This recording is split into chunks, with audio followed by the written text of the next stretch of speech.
The BYOPills project commenced on July 16, 2021.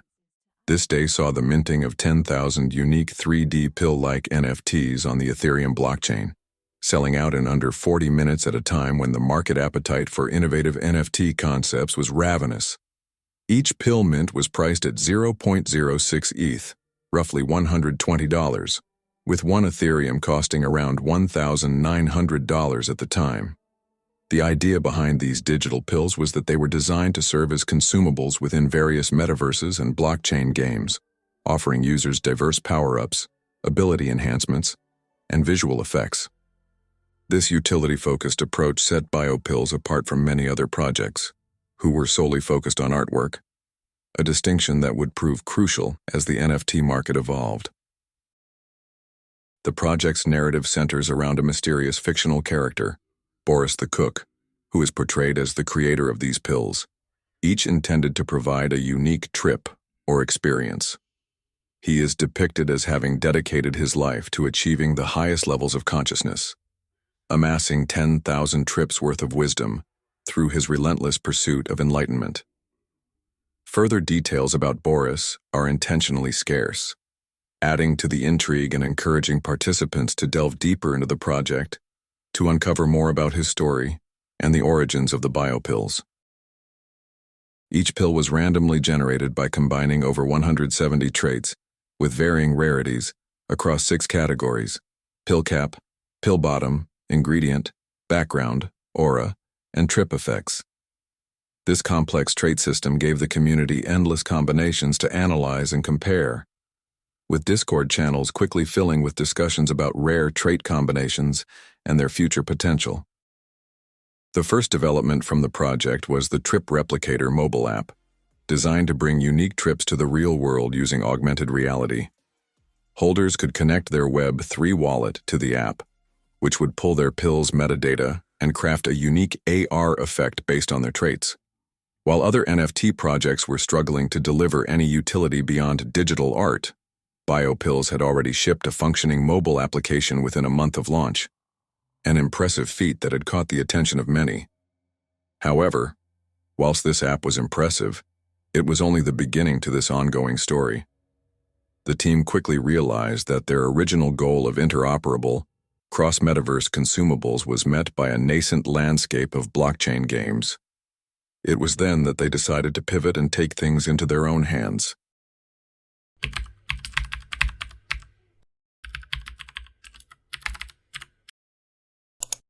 An announcement on August 5th, only a few weeks after the project minted out, provided clarity to a curious and impatient community who were begging to know what was next.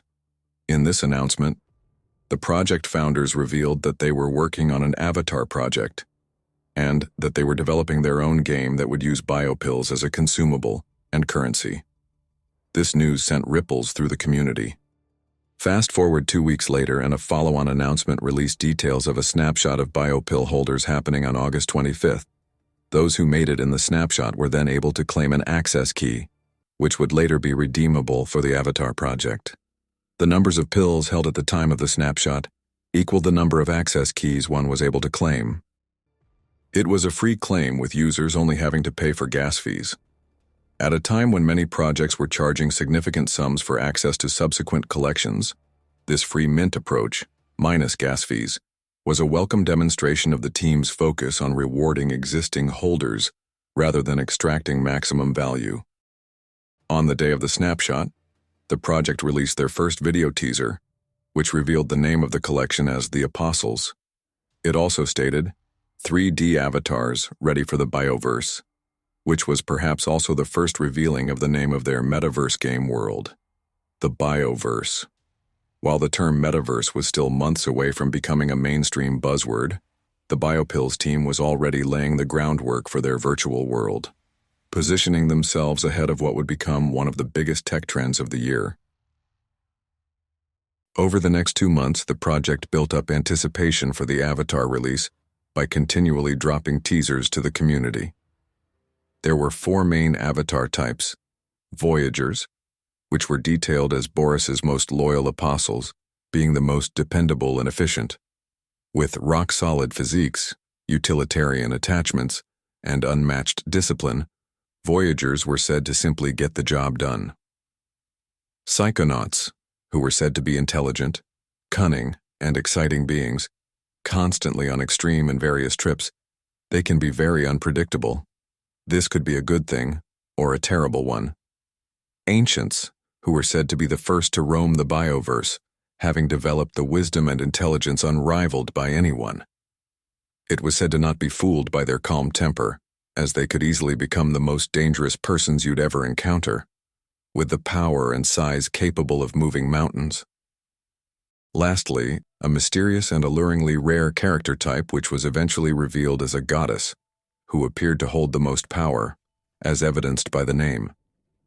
Each teaser reveal sent the Discord into a frenzy of speculation, with members debating which avatar type they considered most desirable, and what special abilities each might possess in the future BYOVERSE.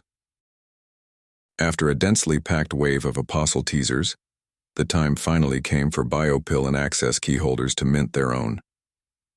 Minting happened on October 31st, 2021, Halloween. The timing couldn't have been more perfect, with the spooky date adding to the mystique of these otherworldly characters, which, whether intentional or not, fit the bill perfectly. The mechanics behind the mint were as follows. 1 BYOPill plus 1 BYOKey equaled 1 Apostle. At mint, the BYOKey was burned, and the BYOPill was marked as claimed, and therefore could not be used to mint another Apostle. Holders were able to select which BYOPill they wanted to pair with their BYOKey, in the event that they had more of one than the other. The Apostles came in 4 tiers, as previously mentioned, with Voyagers being revealed as the most common, Psychonauts being next in line, then Ancients, and then the ultimately rare goddesses. It was said that everyone had a chance at minting a rare tier, but there were factors that influenced their probability. These were the rarity of physical pill traits, the number of trip effects, and the average trip levels of the BYOPill. The developers created their own internal point system to categorize each pill into a certain bucket, which gave different probabilities for the different tiers of Apostles. A bit of that Dr. Ether J magic, the technical lead of the project. Each BYOPill was given 2 types of points, one for its physical traits, which included pill top, background, pill bottom, and aura, and one for its trip effects and levels. These were evenly weighted at 50% each. Rarer physical traits lent more towards a chance of an Ancient. The higher number of trip effects and average trip level lent to higher chances of minting a Psychonaut. If a BYOPill had high scores on both physical traits and trip effects and levels, then the chances for a goddess increased. Finally, the number of unused pills in one's wallet gave a slight boost for chances at minting a Psychonaut, Ancient, or goddess, while slightly decreasing the chances of minting a Voyager. All of this was summed up in a neatly packaged infographic.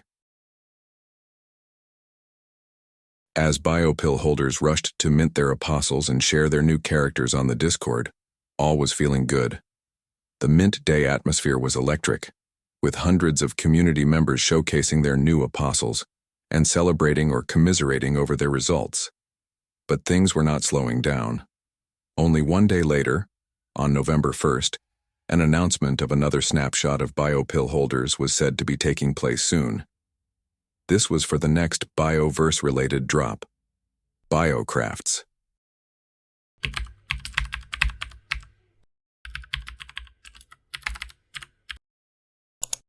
Around a week after the initial announcement, the snapshot date was announced as November 19th.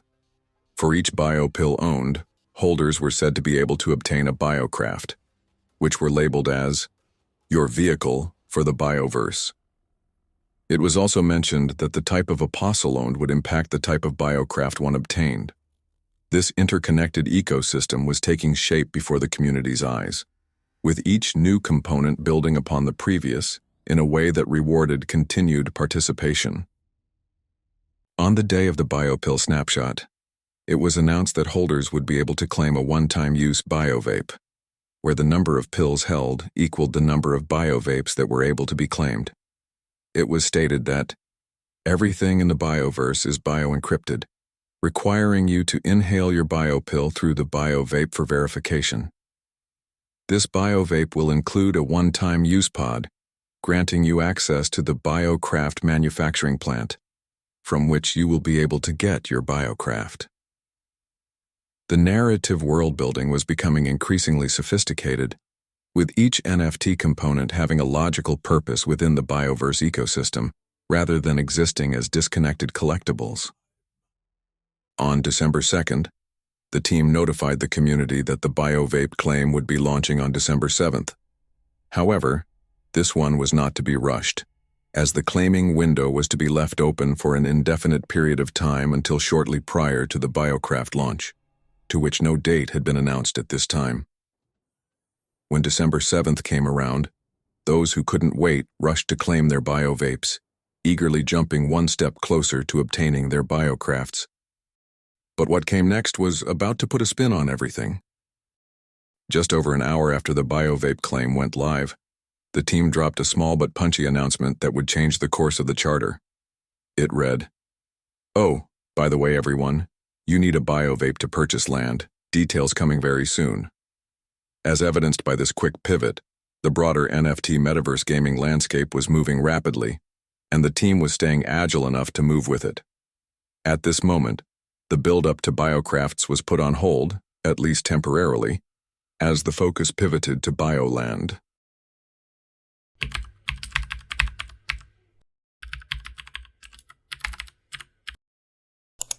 Just 2 days after the short update, the team released an announcement loaded with details about BYOLand, which were intertwined with the BYOVERSE.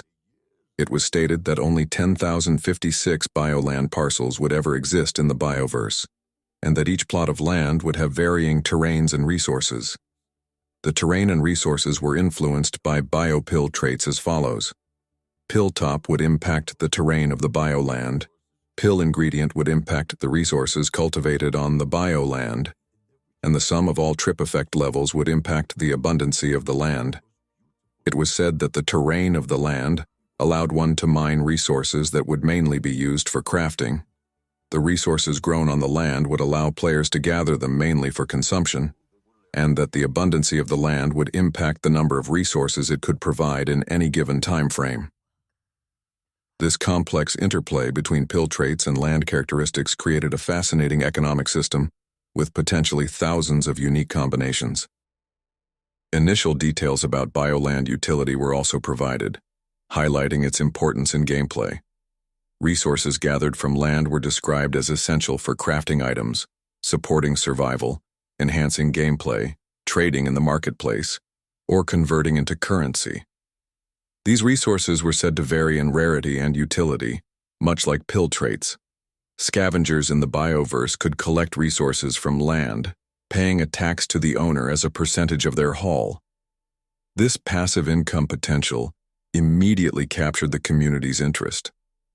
Players would be able to customize and upgrade their land, constructing bases to protect resources or optimize harvesting efficiency, upgrading and managing land-generated currency, while owning adjacent plots boosted resource production and expanded base-building options. Land also served as a secure, no-combat storage zone, safeguarding collected items. Teleportation to land provided a quick escape or mobility option, adding to its strategic value. Finally, apostle tiers played a role in land management efficiency, with higher tiers enabling superior resource harvesting. The complexity of these land mechanics suggested a game with substantial depth, more akin to established MMOs than the simplistic blockchain games that dominated the space at the time. Information on the minting mechanics were detailed next. 1 BYOPill plus 1 BYOVAPE plus 0.1 Ethereum allowed for the minting of 1 BYOLand. The cost of 1 Ethereum at this time was around $3,900, meaning that each mint required roughly $390, excluding gas fees, which were notoriously high at the time. Each BYOPill could only be used to mint 1 BYOLand. The private land sale was set to open on December 16th and would last for a period of 8 hours. After this, the remaining number of unminted land would be released for a public sale in the style of a Dutch auction, starting at 1 ETH, and decreasing in intervals over 3 hours, until the price hit a floor of 0.2 ETH. Since the public sale did not require a biopill, the terrain, resources, and abundancy of the land were randomly generated, with higher chances of rarity at higher prices of purchase. The final part of the announcement alluded to 3 phases of the BYOLand launch. Phase 1, minting, a snapshot of pill holders followed by a private sale and then a public sale. Phase 2, metadata. The developers would update the NFT metadata to visually reflect the BYOLand's terrain, resources, and abundancy, which meant that once minted, certain traits were still yet to be revealed. Phase 3, land selection. All BYOLand holders would be able to select their land location on the BYOVERSE map, which was said to be dynamic and change based on the types of land minted and their metadata.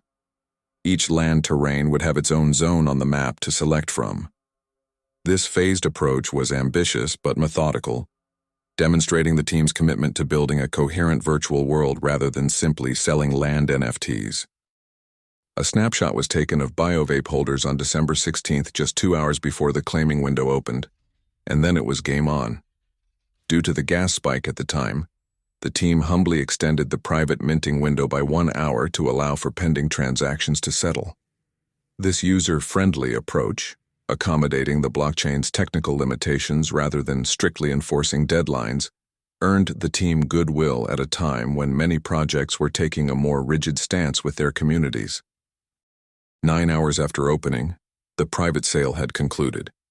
Out of 8,157 possible private mints, more than 7,700 BYOLand parcels were minted.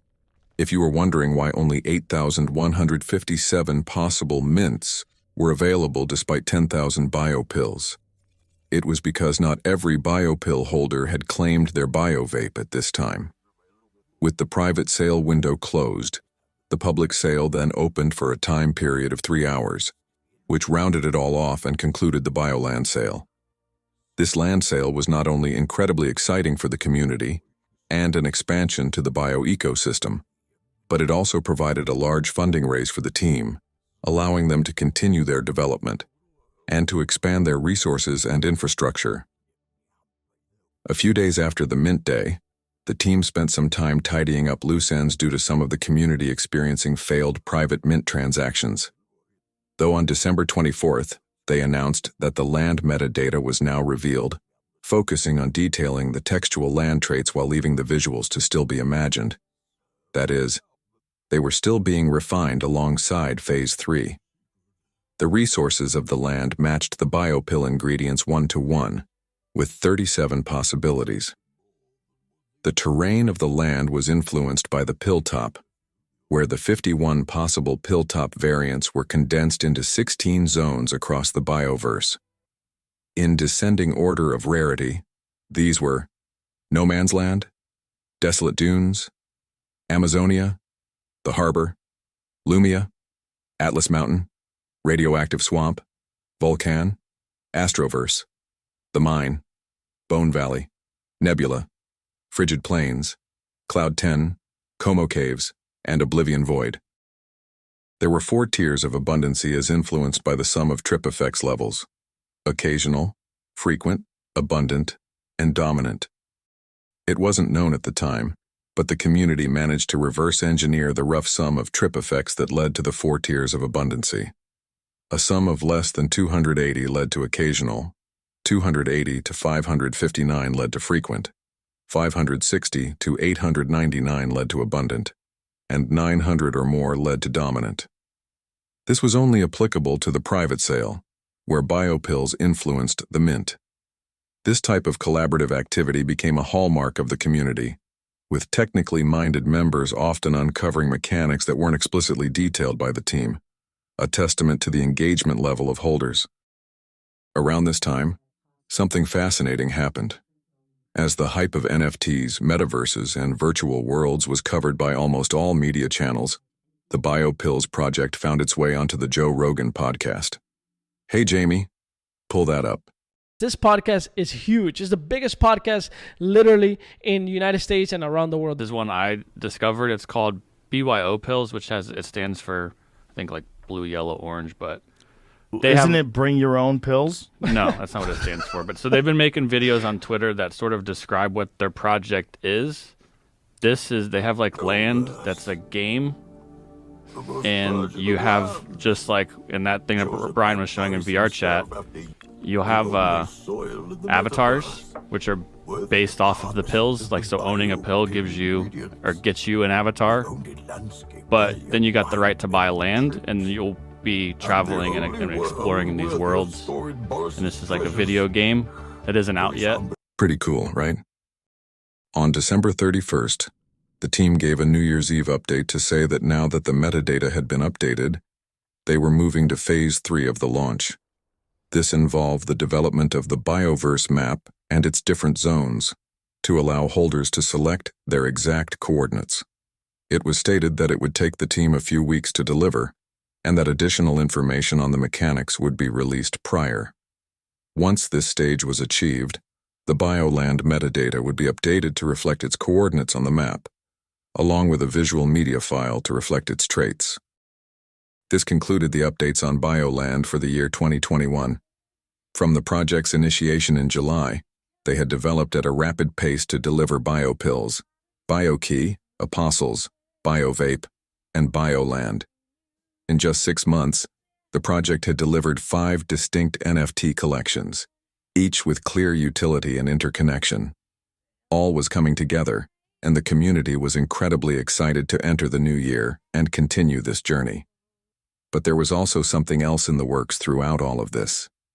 TRYP.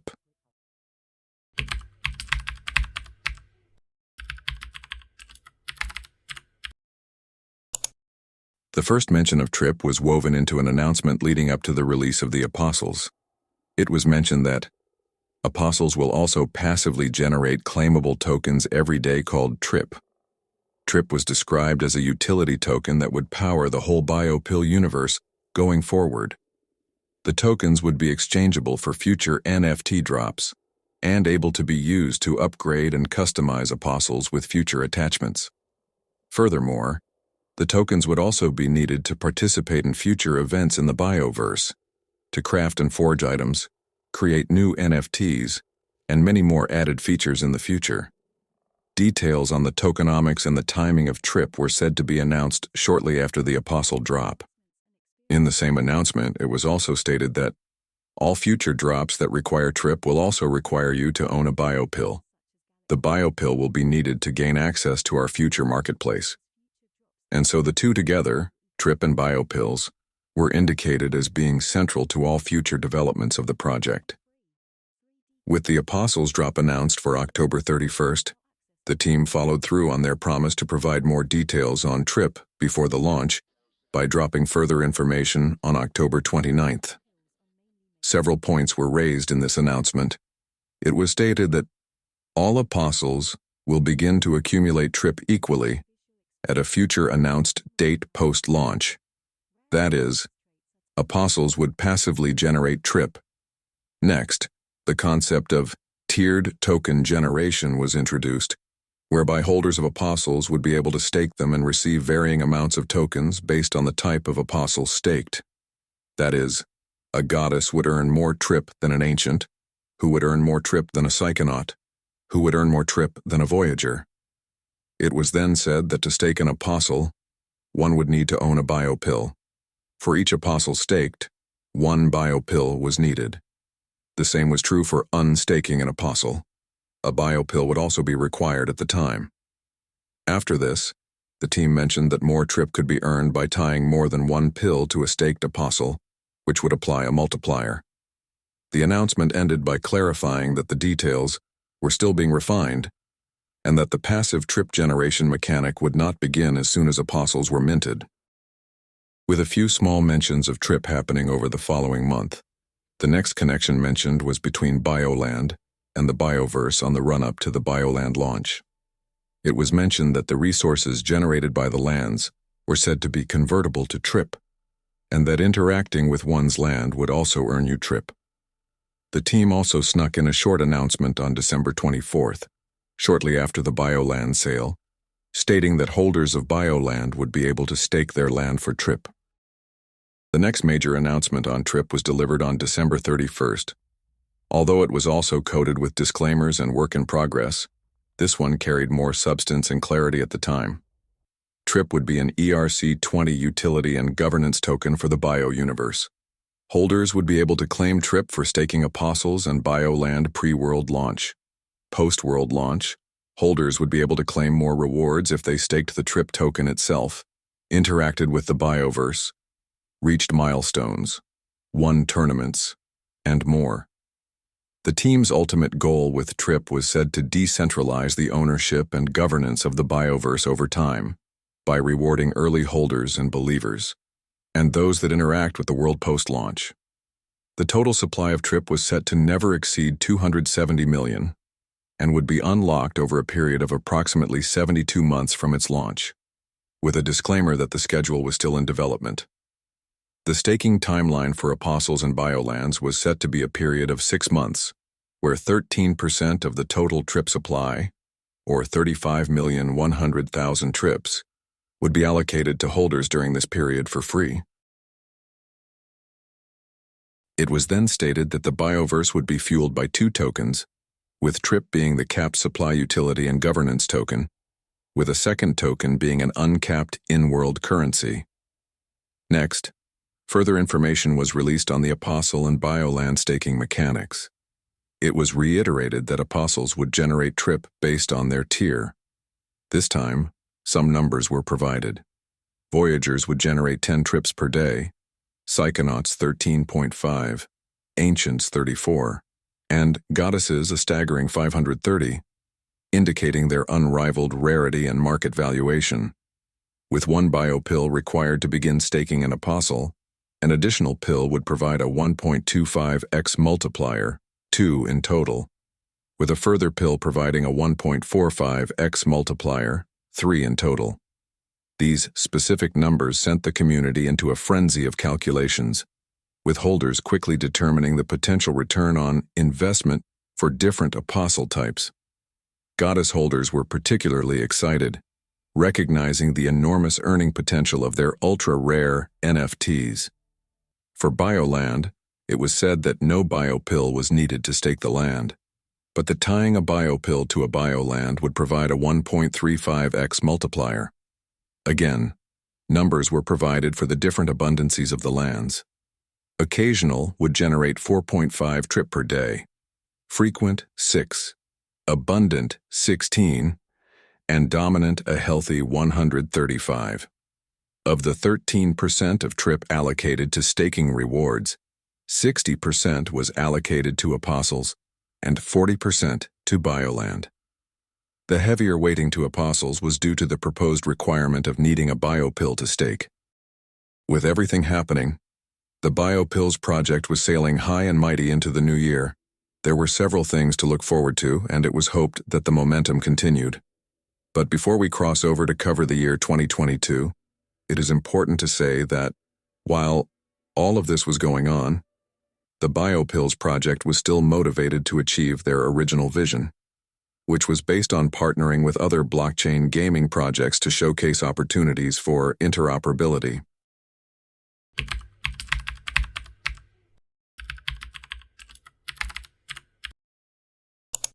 Throughout 2021, the BYOPills team had partnered with several other blockchain gaming projects which yielded varying outcomes. Some of these focused on whitelisting, which is granting definitive places for minting or receiving new drops, while others moved towards interoperable use cases for the BYOPills. Based on the records, these partnerships included Chibi Clash, a Wonder Quest event in Decentraland, Galaxy Fight Club, The Red Village, and Legends of Venari. Focusing on just one, the Galaxy Fight Club partnership brought BYOPills to the self-proclaimed Super Smash Bros. Of blockchain gaming. Galaxy Fight Club sought to bring all metaverse avatars to one place where they could battle it out in an arena. BYOPills would act as in-game consumables, fitting, right? To provide varying temporary effects such as invulnerability, increased movement speed, and increased attack damage. while the partnership eventually resulted in the creation of a separate collection of pills specifically for the GFC universe. The original BYOPills also had consumable effects within GFC based on their traits. At the time, this was an exciting step towards the project's vision of cross-metaverse consumables.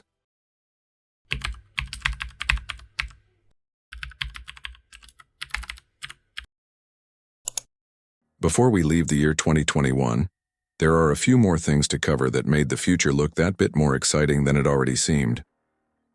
Back in November, the team updated their website with a fresh and modern style, stating that their main goal was to provide holders, newcomers, partners, and investors a more intuitive and user-friendly experience that clearly explains who they are, what they've developed, and what they're working on, all in one place. This came at a time where their original website, from back in July, had fallen behind the latest developments, as the team pivoted and provided significantly more value than originally described. Hopping back over to December 31st, New Year's Eve, the team had dropped several announcements, a few of which we have already covered, that set the scene for 2022. Having been overtaken by BYOLand in early December, BYOCrafts had been brought back to the spotlight, this time focusing on revealing the design of the goddess crafts. The goddess crafts were described as the salvation and safe haven for all apostles. It was then revealed that BYOCrafts were coming in February 2022, with a fitting comment of, "Get ready for liftoff." Alongside this, two announcements came from Boris the Cook himself. The first one simply stated, "Give them TRYP in Q1, alluding to the release of the token sometime soon in the new year. The other one told the community that Boris had hidden one of his most precious BYOPills, BYOPill number 1, somewhere inside the BYOVERSE, and that only those who are worthy would find it. In other words, this was perhaps a cryptic way of saying that there would soon be an opportunity to enter into the BYOVERSE and experience all its glory. And so with everything we've covered here, it is not hard to believe that the BYOPills community, the pillagers, were incredibly excited to enter into the new year and to continue being a part of this journey. So let's take a look at what 2022 had in store.